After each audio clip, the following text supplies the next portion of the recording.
are today with Liz Lochhead, Scotland's national poet and writer of a new piece for theatre called Edwin Morgan's Dreams and Other Nightmares. What was the inspiration behind the piece?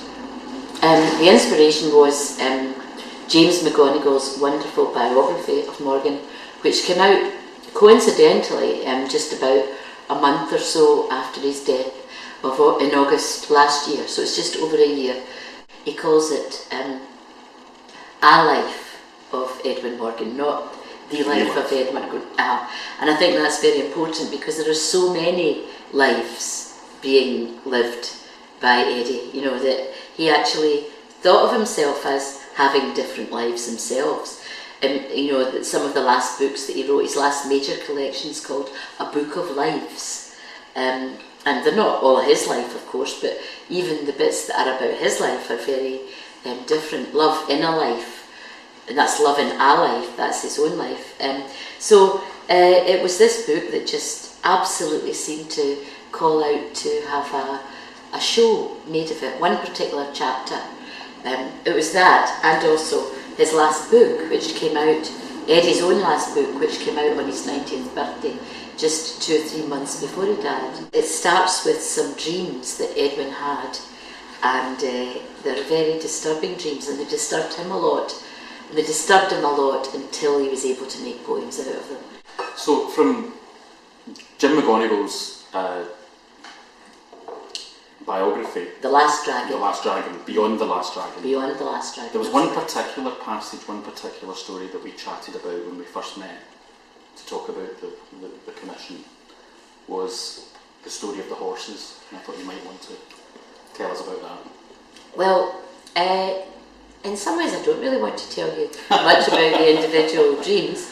They're very powerful dreams. The first of these really bad dreams was literally a nightmare.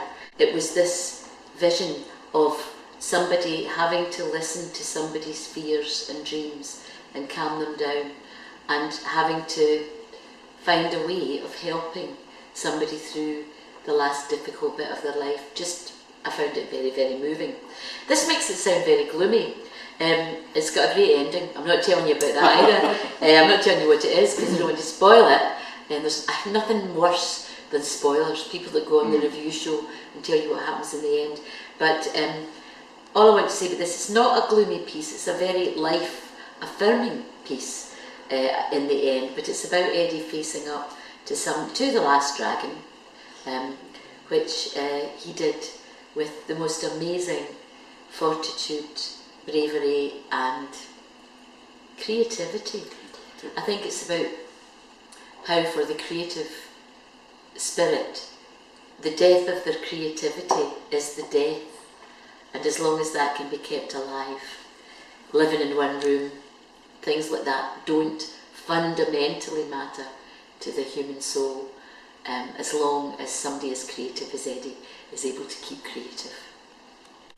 Liz, you've described the piece not as a play, but a theatrical event. What does that mean we can expect?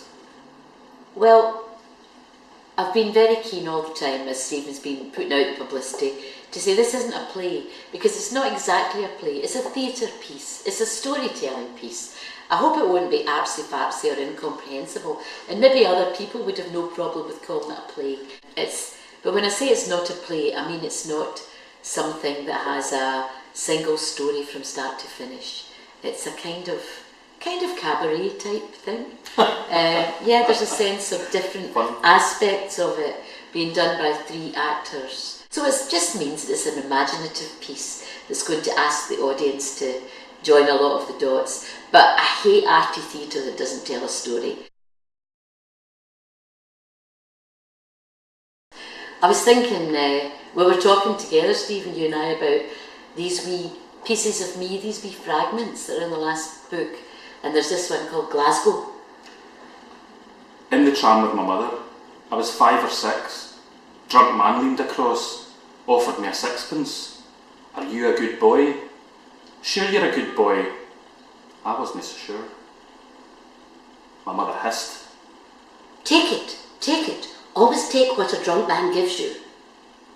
I remember how nicely he clasped my hand round the coin. A man like a shade fastened onto me along Gordon Street. Gi's a pound. Think I don't know you? You'll no shake me off. Come on. Come on. Come on. Right, that's better. You know the score. Try Buchanan Street Station. Toilet's busy there. Janus, blackmailer of the friendly city.